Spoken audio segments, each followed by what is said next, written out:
कि 10,000 रुपया इसमें तुमको लगेगा, मोटेशन करवा देंगे। खाली मेरा बात नहीं है भैया, आगे भी आदमी है ना। कर्मचारी एक मिथिलेश झा है वहाँ पर, मिथिलेश झा उसको बुलाता है अपने चैम्बर में, ब्लॉक में, प्रखंड कार्यालय में, और बुलाने के बाद उससे कि उस पर अविलंब जांच करके उस पर कार्रवाई किया जाए। किशनगंज से रिश्वतखोरी की एक और शर्मनाक घटना सामने आई है। अभी 4 दिन पूर्व यानी 2 दिसंबर को निगरानी विभाग ने 2.5 लाख रुपए रिश्वत लेते राजदीप पासवान नामक एक राजस्व कर्मचारी को रंगे हाथों पकड़ा था। लेकिन लगता है इस कार्रवाई के बाद भी अधिकारी और कर्मचारी सबक लेने को तैयार नहीं है। ताजा मामला पोठिया अंचल के राजस्व कर्मचारी मिथिलेश कुमार झा पर दाखिल खारिज करने के नाम पर रिश्वत मांगने का गंभीर आरोप लगा है। किशनगंज के कांग्रेस विधायक कमरुल हुदा ने किशनगंज जिला पदाधिकारी विशाल राज को लिखित शिकायत सौंपकर मामले की जांच कर आरोपी राजस्व कर्मचारी के खिलाफ कार्रवाई करने की मांग की है। विधायक ने अपने आवेदन में लिखा है कि किशनगंज के इस गरीब क्षेत्र में भ्रष्टाचार एवं रिश्वतखोरी पर रोक लगाने हेतु आवश्यक पहल की जाए। जमीन दाखिल खारिज व परिमार्जन के नाम पर अंचल कार्यालयों में लूट का अड्डा बना हुआ है। जिनका सेवा शुल्क और रिश्वत संबंधित अधिकारी और कर्मचारी तक पहुंच गया उसका काम तो हो जाता है, लेकिन जिनका नहीं पहुंच पाता है उन्हें बिना किसी वजह कागजी प्रक्रिया में उलझा दिया जाता है। रिश्वत की उगाही के लिए कर्मचारी और अधिकारी दलालों का प्रबंध किए हुए हैं। विधायक ने एक ऑडियो क्लिप भी डीएम को सौंपी है, जिसमें जमीन मालिक और आरोपी राजस्व कर्मचारी मिथिलेश कुमार झा के बीच रिश्वत मांगने का दावा किया जा रहा है। जिला पदाधिकारी ने मामले को गंभीरता से लेते हुए त्वरित जांच के आदेश दिए हैं। डीएम ने बताया कि जांच रिपोर्ट आने के बाद दोषी कर्मचारी पर सख्त कार्रवाई किया जाएगा। खाली मेरा बात नहीं है भैया, आगे भी आदमी है ना। आरोप ही के वाला को मतलब मोटेशन नहीं किया है।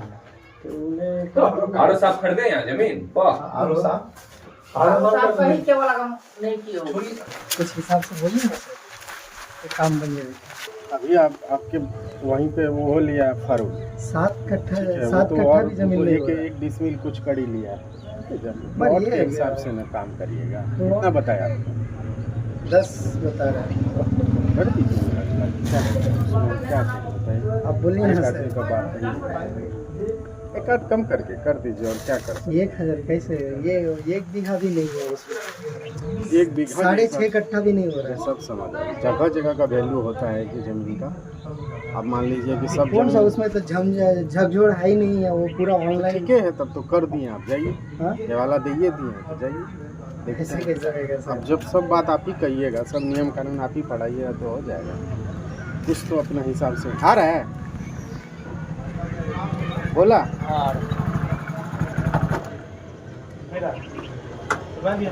उधर क्या बोल रहे हैं आप? बोलिए। बोल रहे हैं सर। बोलिए ना, आप भी बोलिएगा तभी ना। बहुत बोल रहे हैं। अरे तो आप बोलिए ना भाई। 4000 ले दोनों से ठीक। कुछ भी बोल रहे हैं। ये जमीन कितना है? ना पेपर तो जमा की थे एक बार आपके पास, जमा कर देंगे ऑफिस में। 1 महीना हो गया तो।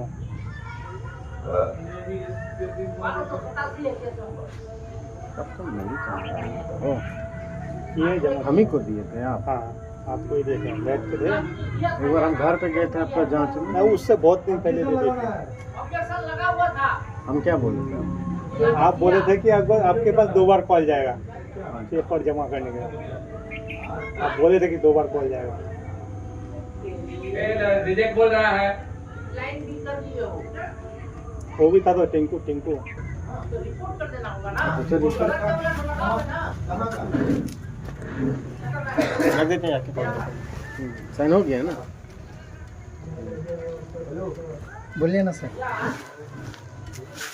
8 नहीं सर, इतना कैसे? देखो तो जाइए ना आप। कहाँ हम कह रहे हैं आपको कि आप करवे करिए, हम बोल रहे हैं आपको, कंस पे थोड़ी चढ़ रहे हैं हम आपका। आप मान लीजिए हमको, अगर आप मान लीजिए, देखिए सबसे सीधा बात है कि आप हमको 2 रुपया दीजिएगा तो 2 रुपया हम बांटेंगे, नहीं दीजिएगा तो हम वही करके बढ़ाना। बाकी क्या करना है क्या नहीं करना है वो जानेंगे। हम बोल दिए ना सर। हाँ।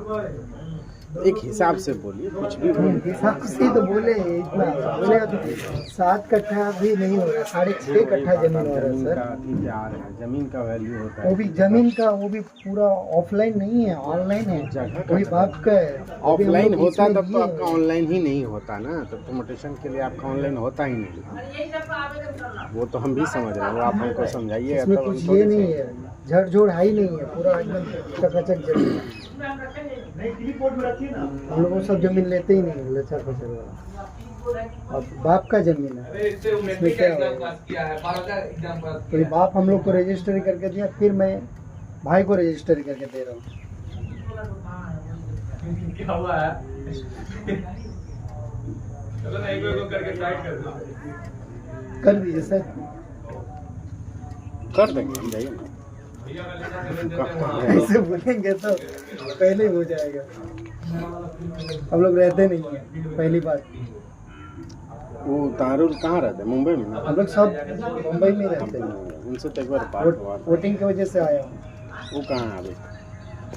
सब मुंबई में। अभी तो गया तो बोलेगा घर में है, बीच में बात हुआ था आपसे, तो फिर वो चला गया। हाँ, हम छुट्टी में तो गए। मेरा बड़ा भाई है। देखिए, हिसाब किताब से बात करिए, जो इससे आपका भी काम हो जाए, हम भी आगे बढ़ा पाएँ, ताकि कहीं रुके नहीं फाइल। बीच में मान लीजिए अभी जान रहे हैं कि अगर कहीं अटक जाएगा तो फिर कितना लफड़ा हो जाएगा, तो वो काम नहीं होना चाहिए। कोई भी चीज़ पत्थर का लकीर नहीं होता। हम भी मान लीजिए आपको ऐसा नहीं है कि बहुत कुछ बोल दिया, ठीक है। बाकी आपकी मर्जी, आप अगर नहीं भी देखिएगा तो ऐसा नहीं है कि जो है हम अपना ये कर, ज़्यादा नहीं है जमीन के हिसाब से, ज़्यादा नहीं बोले हम आपको। कितना जमीन है इसमें? तो ये कुछ है ही नहीं है, 10 कट्ठा भी नहीं है। लोकेशन एकदम, आपको ज्यादा दूर जाना ही नहीं पड़ेगा, इसीलिए तो कह रहे हैं, इधर ही जमीन है। एक घर में 3 किलोमीटर ही है। हमको दिख रहा है लोकेशन। हम जमीन ऐसा थोड़ी है कि नहीं देखेंगे। 2 मिनट में भी इधर ही है एक जमीन 5 कट्ठा, और एक घर में हम लोग का घर बसा हुआ है, उसमें कुछ उलझन नहीं है। बाप का जमीन था, बाप ने हम लोग को रजिस्ट्री करके दिया, फिर हम लोग भाई को रजिस्ट्री करके दिया। इसमें कुछ ये नहीं है, झमेला नहीं है। और ये भी जो जमीन है, ये एक ही आदमी का नाम से करा दीजिए सर। करा देंगे, बोले तो कहाँ हम बोल रहे हैं आपको कि नहीं कराएंगे। हम बोल रहे हैं आपको कि नहीं कराएंगे। कराने के लिए ही तो मान लीजिए आपको बुलाए, नहीं कराना रहता तो क्यों बुलाते आप? लेकिन अड़ी के मत रहिए कोई चीज़ पे कि हाँ हम इतना ही देंगे, उस तरह से नहीं होता है काम। मिला जुला के मान लीजिए अपना करवा लीजिए। हम भी तो मान लीजिए काम ही करने के लिए, खाली मेरा बात नहीं है ना भैया, आगे भी आदमी है ना। खाली ऐसा थोड़ी है कि हम बढ़ा दिया तो फाइनल हो गया, ऐसा तो नहीं है। सब जगह से गुजरेगा। अब मान लीजिए हम आपको बोल दिए, आप हमको मान लीजिए वहाँ पे आगे कहेगा कि नहीं हमको इतना चाहिए, रोक दिया, तो हम क्या करेंगे? तब तो फिर आप हमको पकड़िएगा ना। तो इससे बढ़िया है कि या तो दीजिए या नहीं दीजिए। सीधा बात है। हम आपको कहाँ कह रहे हैं कि आप हमको दे दीजिए, ऐसा तो नहीं कह रहे हैं। सर कम नहीं होगा? बोले तो कम, वो तो 10 बताया, आप हम बोले कि तो कम कर दीजिए, चेक करके आप दे दीजिए, और क्या बोले। ठीक है, हम बात करते हैं। एक मामला है किशनगंज विधानसभा के अंतर्गत पोठिया प्रखंड का। 6.5 कट्ठा ज़मीन है मशरिकुल आलम का। ऑनलाइन आवेदन कर दिया। आवेदन करने के बाद उसको कर्मचारी एक मिथिलेश झा है वहाँ पर, मिथिलेश झा उसको बुलाता है अपने चैम्बर में, ब्लॉक में, प्रखंड कार्यालय में। अब बुलाने के बाद उससे मैंने भाव किया जाता है कि 10,000 रुपया इसमें तुमको लगेगा, मोटेशन करवा देंगे। तो उसमें भाव मोल होता है कि 10,000 नहीं सर, उतना नहीं दे पाएंगे। तो उसमें 8,000 में तय होता है। तो बोला कि ठीक है, हम अपना भाई से मिला करके हम आपको बताएंगे। उसका ऑडियो है मेरे पास। अभी 4 दिन पहले इसी किशनगंज में एक कर्मचारी 2.5 लाख रुपया देते हुए रंगे हाथ निगरानी विभाग ने उसको पकड़ा है। ये समझिए कि अंचल, ये सिर्फ किशनगंज का मामला नहीं है, किशनगंज पोठिया का मामला नहीं है या सीमांचल का मामला नहीं है, पूरे बिहार का मामला है। पूरे बिहार में इन अंचल में इस तरह का घुसखोरी खुलेआम हो रहा है, खुलेआम रिश्वत लिया जा रहा है। इस पर कब अंकुश लगेगा, इसको लेकर के हम डीएम साहब के पास एक आवेदन दिए हैं। उस लड़के का नाम मशरकुल आलम है जिसका ज़मीन है, और ज़मीन बिल्कुल साफ़ सुथरा है। उनके पिताजी का ज़मीन था, उनका पिताजी उनको रजिस्ट्री करके दिया और वो अपने भाई को रजिस्ट्री करके दिया। उसी का मोटेशन करवाना है, उसी का दाखिल खारिज करवाना है। साफ़ सुथरा ज़मीन है। उस ऑडियो में साफ पता चल रहा है, बोला कि सर इसमें ज़मीन में तो किसी तरह का कोई झमेला है ही नहीं, साफ़ सुथरा ज़मीन है। मेरे पिताजी हमको रजिस्ट्री करके दिया, हम मेरे भाई को रजिस्ट्री करके दिए और उसी का मोटेशन कराना है। तो उसको मैंने इस तेवर में बात करता है, ऑडियो में साफ पता चल रहा है कि नहीं नहीं ठीक है, नहीं होगा तो जाइए ना, वो जाइए, हमको नीचे से लेकर के ऊपर तक देना पड़ता है। तो अभी डीएम साहब से हमने यही बात बोले कि उस पर अविलंब जांच करके उस पर कार्रवाई किया जाए, और कार्रवाई करने के बाद ये पता किया जाए कि ये लोग जो पैसा लेते हैं खुलेआम, कर्मचारी किसके नाम पर पैसा लेते हैं और कहाँ कहाँ पर पैसा देते हैं, किस किस को पैसा बांटा जाता है। हम अभी डीएम साहब से बात किए हैं, आवेदन दिए हैं कि इस पर आप निष्पक्ष जांच कीजिए, जांच करके उस पर अविलंब कार्रवाई हो। कार्रवाई होने के बाद पता चले कि ये लोग पैसा कहाँ कहाँ पर देते हैं, अंचल अधिकारी इसमें शामिल है या नहीं है।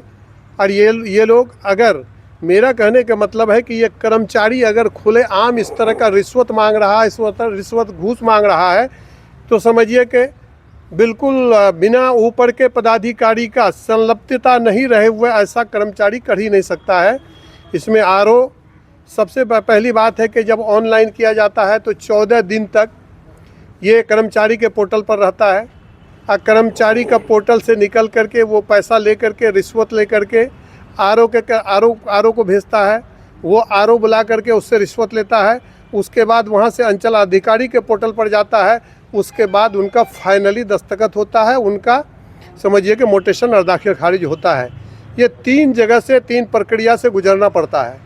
तो अभी हम डीएम साहब को आवेदन दिए हैं कि इस पर निष्पक्षता से जांच किया जाए, और जांच करके अविलंब इस पर जो दोषी हैं, जो पदाधिकारी इसमें दोषी हैं, उस पर अविलंब कार्रवाई करके इन लोगों को सस्पेंड किया जाए और अविलंब उन लोगों पर कार्रवाई किया जाए। यही मामला लेकर के डीएम साहब से मिले थे। किशनगंज के अलावा भी अन्य प्रखंड में भी जो है बिल्कुल, ये सिर्फ ये किशनगंज का ही मामला नहीं है। मैंने पहले ही कहा कि ये किशनगंज का मामला नहीं है, सीमांचल का मामला नहीं है, पूरे बिहार का मामला है। पूरे बिहार में इस तरह से अंचल में जो धांधली होता है, खुलेआम रिश्वत लिया जाता है, इस पर सरकार भी इसमें जो है कम से कम इसमें संज्ञान ले, और संज्ञान ले करके ऐसे पदाधिकारी, ऐसे भ्रष्ट पदाधिकारी पर कार्रवाई हो। और इन लोगों पर जब कार्रवाई होगा तभी ये घूस रुक सकता है, ये प्रक्रिया रुक सकता है।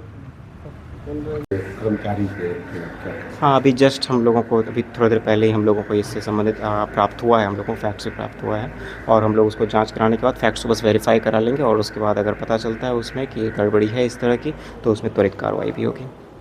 ठीक है।